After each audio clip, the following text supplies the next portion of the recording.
श्री स्वामी समर्थ. नमस्कार मित्रांनो, आज आपण पाहणार आहोत मे 2026 साठी मकर राशीचे राशी भविष्य. मे 2026 तुमचे कार्यक्षेत्र, आर्थिक परिस्थिती, आरोग्य, वैवाहिक जीवन आणि पारिवारिक जीवन कसे जाईल हे पाहणार आहोत.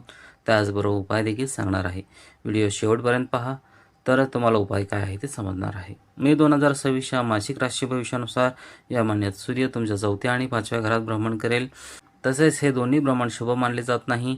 तसेच महिन्याच्या पहिल्या पंधरवड्यात 15 मे पर्यंत सूर्य उच्च राशीत असेल, तर दुसऱ्या पंधरवड्यात तो 5व्या घरात असेल.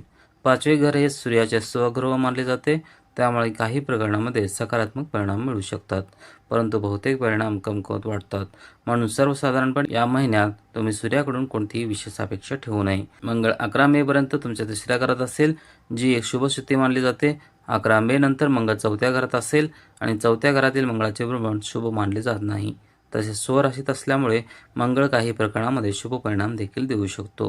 म्हणून 11 मे पूर्वी मंगळ मोठ्या प्रमाणात अनुकूल परिणाम देऊ शकतो, तर त्यानंतर तो सरासरी परिणाम देऊ शकतो. बुध 15 मे पर्यंत तुमच्या 4थ्या घरात राहील आणि साधारणपणे तुम्हाला अनुकूल परिणाम देईल. तसेच 15 मे ते 29 मे पर्यंत तो तुम्हाला सरासरी आणि कधीकधी कमकुवत परिणाम देऊ शकतो. मात्र 29 मे नंतर बुध पुन्हा तुम्हाला अनुकूल परिणाम देण्यास सुरुवात करेल. गुरु तुमच्या 6व्या घरात स्वराशीत गोचर करेल, जी फारशी चांगली स्थिती नसेल. दरम्यान शुक्र 14 मे पर्यंत 5व्या घरात स्वराशीत गोचर करेल, ज्यामुळे तुम्हाला शुभ परिणाम मिळतील.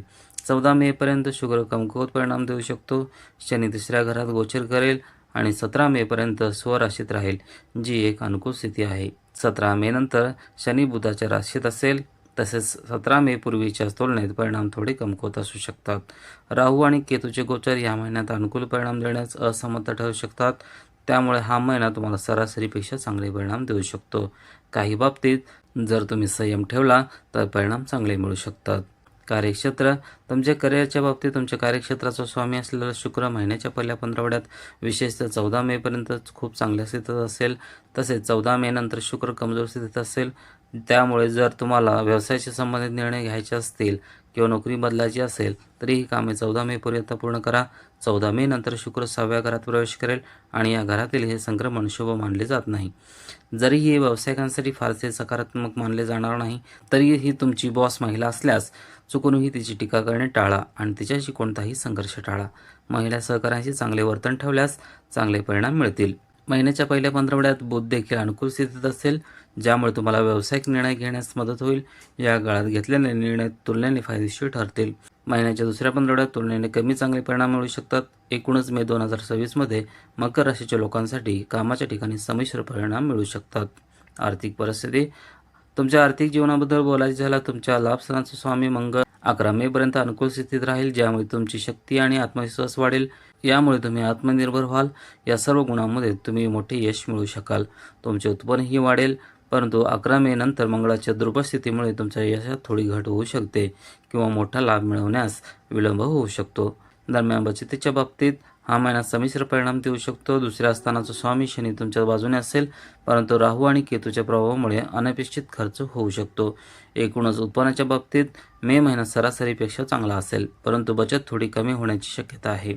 तसेच जर तुम्ही हुशारीने बचत करण्याचा प्रयत्न केला आणि वडीलधाऱ्यांचा सल्ला घेतला तर तुम्हाला फायदा होऊ शकतो, कारण गुरुची नवी दृष्टी दुसऱ्या स्थानावर असेल. त्यामुळे वडीलधाऱ्यांच्या मार्गदर्शनाखाली बचत करणे उपयुक्त ठरू शकते. आरोग्याच्या दृष्टीने या महिन्यात तुमचा लग्न स्वामी साधारणपणे अनुकूल स्थितीत असेल. जरी शनी आणि मंगळ 11 मे पर्यंत युतीत असले तरी हे दोन्ही ग्रह 3ऱ्या घरात शुभ फळे देणारे मानले जातात.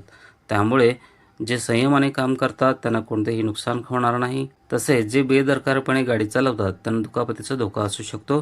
म्हणून तुम्ही आरोग्याच्या बाबतीत काळजीपूर्वक वागले पाहिजे, तर तुम्हाला चांगले परिणाम मिळू शकतील. 11 मे नंतर मंगळ 4थ्या घरात स्वराशीत असेल आणि त्या काळात तुम्हाला काळजीपूर्वक गाडी चालवावी लागेल. थोडक्यात सांगायचे तर लग्न स्वामीची स्थिती तुम्हाला मदत करेल, परंतु घाईमुळे दुखापत जखमा होण्याची शक्यता आहे. 6व्या घराचा स्वामी बुध महिन्याच्या पहिल्या पंधरवड्यात तुमच्यासाठी चांगले भाग्य आणू शकतो, परंतु दुसऱ्या पंधरवड्यात तुम्हाला मज्जातंतू किंवा घशाशी संबंधित समस्या निर्माण होऊ शकतात. त्यामुळे तुम्हाला थंड पदार्थ खाणे टाळण्याचा सल्ला दिला जातो. मे 2026च्या मासिक राशी भविष्यानुसार आरोग्याच्या दृष्टीने हा महिना कमजोर मानला जाणार नाही, परंतु तुमच्याकडून निष्काळजीपणा होऊ शकतो, ज्याची तुम्हाला किंमत मोजावी लागू शकते. जर तुम्ही तुमच्या आरोग्याबाबत सतर्क राहिला तर तुम्हाला कोणत्याही मोठ्या समस्यांना सामोरे जावे लागणार नाही. उत्तम आरोग्यासाठी जबाबदार असलेला सूर्यग्रह तुम्ही शिस्तबद्ध जीवन जगाल याचीही खात्री करेल. प्रेम आणि लग्न. प्रेम आणि वैवाहिक जीवनाबद्दल बोलायचं झाल्यास तुमच्या पंचम स्थानाचा स्वामी शुक्र या महिन्याच्या पहिल्या 15 आठवड्यात पंचम स्थानात असेल. प्रेम संबंधासाठी ही एक अत्यंत शुभ स्थिती मानली जाते. जरी शनीची पंचम स्थानावर सतत दृष्टी असली तरी पंचम स्थानाचा स्वामी तुमच्यासाठी अनुकूल राहील. हे लक्षात घेण्यासारखे आहे की पंचम स्थानाचा स्वामी हा प्रेमाचा ग्रह असल्याने तो प्रेमाचा ग्रह देखील आहे. शुक्र हा प्रेमाचा ग्रह असण्यासोबत तुमच्या पंचम स्थानाचा स्वामी देखील आहे. शुक्र 14 मे पर्यंत तुमच्या पंचम स्थानात राहील. या काळात तुमचे प्रेम जीवन खूप चांगले राहील. तसेच 14 मे नंतर गोष्टी थोड्या कमकुवत होऊ शकतात. काही मुद्द्यांवर मतभेद निर्माण होऊ शकतात. मनात कटुता बाळगण्याऐवजी एकमेकावर विश्वास ठेवणे आणि एकमेकांना पाठिंबा देणे अधिक चांगले आहे. अशा प्रकारे महिन्याचा पहिला 15 आठवडा प्रेम जीवनासाठी चांगला दिसतो, तर दुसरा 15 आठवडा काहीसा कमकुवत दिसतो. साखरपुडा किंवा विवाहाच्या बाबतीत पुढे जाण्यासाठी या महिन्यात संमिश्र परिणाम मिळू शकतात. जरी लग्न किंवा साखरपुड्याच्या बाबतीत मोठे यश मिळण्याची शक्यता नसली तरी महिन्याचा पहिला भाग वाटाघाटीसाठी उपयुक्त ठरू शकतो. मे महिना वैवाहिक जीवनासाठी साधारण राहील आणि त्यात कोणतेही मोठे सकारात्मक परिणाम दिसणार नाहीत. सर्व काही अनुकूल असण्याची शक्यता आहे. विशेषतः महिन्याच्या पहिल्या 15 आठवड्यात तसेच दुसऱ्या 15 आठवड्यात विशेषतः 11 मे नंतर मंगळाची 7व्या स्थानावर चतुर्दृष्टी वादांना कारणीभूत ठरू शकते. या काळात लहान सहान गोष्टीवरून राग आणि संताप येऊ शकतो, जे टाळणे शहाणपणाचे ठरेल. एकूणच महिन्याचा पहिला 15 आठवडा प्रेम जीवनासाठी चांगला असू शकतो, तर दुसरा 15 आठवडा थोडा कमकुवत असू शकतो. वैवाहिक जीवनासाठी पहिला 15 आठवडा चांगला असू शकतो, तर दुसरा 15 आठवडा कठीण असू शकतो. कौटुंबिक जीवन. तुमच्या कौटुंबिक जीवनाबद्दल बोलायचं झाल्यास तुमच्या दुसऱ्या घराचा स्वामी असलेला शनी तिसऱ्या घरात असेल, जी एक अनुकूल स्थिती आहे. तसेच राहू दुसऱ्या घरात असेल, जी एक कमजोर स्थिती मानली जाईल. शनी तुम्हाला साथ देण्याचा प्रयत्न करत आहे, परंतु राहू समस्या निर्माण करू शकतो. या सर्वांमध्ये गुरुची नवी दृष्टी तुम्हाला शुभ फळे देईल. अशा परिस्थितीत तुमच्या कौटुंबिक जीवनात शहाणपणाने वागल्यास संतुलन टिकून राहील. तसेच राहू आणि केतूच्या नकारात्मक प्रभावामुळे होणारा निष्काळजीपणा परस्पर समन्वयात अडथळा आणू शकतो. एकमेकावर संशय घेतल्याने परिस्थिती आणखी बिघडू शकते. घरातील प्रतिकूल वातावरण अनेक कामावर परिणाम करू शकते. कुटुंबातील सदस्यावर विश्वास ठेवणे आणि एकमेकांना साथ देणे सर्वोत्तम ठरेल. कमी बोलणे पण अर्थपूर्ण आणि अचूक बोलणे शहाणपणाचे ठरेल. मे महिना तुमच्या कौटुंबिक जीवनासाठी संमिश्र परिणाम देऊ शकतो. महिन्याच्या पहिल्या 15 आठवड्यात उच्च राशीत सूर्य आणि बुध एकत्र येतील, ज्यामुळे तुमच्या कौटुंबिक जीवनातील काही अडचणीवर काही सकारात्मक परिणाम मिळू शकतात. तुम्ही तुमचे कौटुंबिक जीवन सुधारण्यासाठी प्रयत्न करू शकता. तुम्ही घरात काही चांगल्या गोष्टी आणू शकता, परंतु महिन्याच्या पहिल्या 15 आठवड्यात 4थ्या घरात होणारी मंगळाची भ्रमण तुमच्या सरासरी परिणाम देऊ शकते. विद्युत उपकरणामध्ये काही समस्या येऊ शकतात. अशा परिस्थितीत तुम्हाला नवीन इलेक्ट्रॉनिक उपकरणे खरेदी करण्याची संधी मिळू शकते. मे महिन्याचे राशी भविष्य 2026 सांगते की मे महिना तुम्हाला कौटुंबिक जीवनासाठी संमिश्र असू शकतो, तर कौटुंबिक जीवनासाठी हा महिना सरासरीपेक्षा काहीसा चांगला असण्याची शक्यता आहे. उपाय आहेत.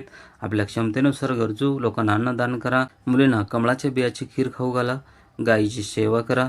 व्हिडिओला नक्की लाईक करा, शेअर करा आणि उमाशंकर अश्रू चॅनलला सबस्क्राईब करायला विसरू नका आणि कमेंटमध्ये ओम नमः शिवाय लिहा. पुन्हा भेटू अशाच एका आध्यात्मिक आणि प्रेरणादायी माहितीच्या व्हिडिओसह. जय हिंद, जय महाराष्ट्र.